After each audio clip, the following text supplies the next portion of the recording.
எங்கள் பாரத பிரதமர் நரேந்திர மோடி அப்படி கிடையாது.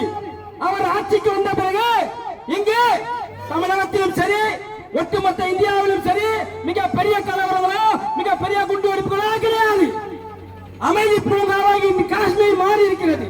2014க்கு முன்னாடி இந்தியா எப்படி இருந்தது, 2014க்கு பின்னாடி இந்தியா எப்படி இருக்கிறது என்பதை தயவு செய்து சிந்தித்து பாருங்கள்.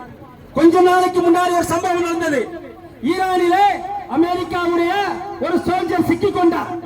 அந்த சோல்ஜரை மீட்பதற்காக அமெரிக்கா கிட்டத்தட்ட 1000 கோடிக்கு மேல் செலவு செய்து அந்த சோல்ஜரை மீட்கிறாங்க.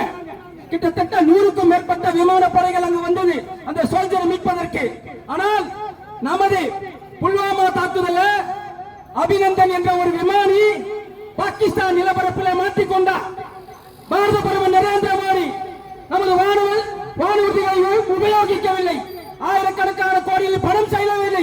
ஒரே ஒரு போன் அங்க இருக்கக்கூடிய அதிபருக்கு நமது பாரத பிரதமர் நரேந்திர மோடி ஒரே ஒரு போன். அபிநந்தனுக்கு ஒரு கீறல் இல்லாமல் எங்களுடைய இந்திய எல்லையில பாகிஸ்தான் ராணுவம் கொண்டு வந்து விட வேண்டும். அப்படி இல்லை என்று சொன்னால் இந்த உலக வரைபடத்தில் பாகிஸ்தான் என்ற ஒரு நாடு இருக்காது என்று சொன்னவர்கள் பாரத பிரதமர் நரேந்திர மோடி.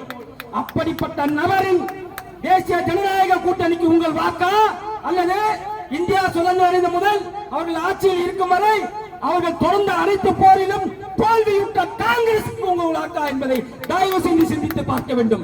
யாருடைய ஆட்சி காலத்திலே யார் பிரதமராக இருக்கும் போது நமது பாரதம் உலக வல்லரசு நாடாக மாறி இருக்கிறது என்பதை நீங்கள் சிந்தித்து பார்க்க வேண்டும்.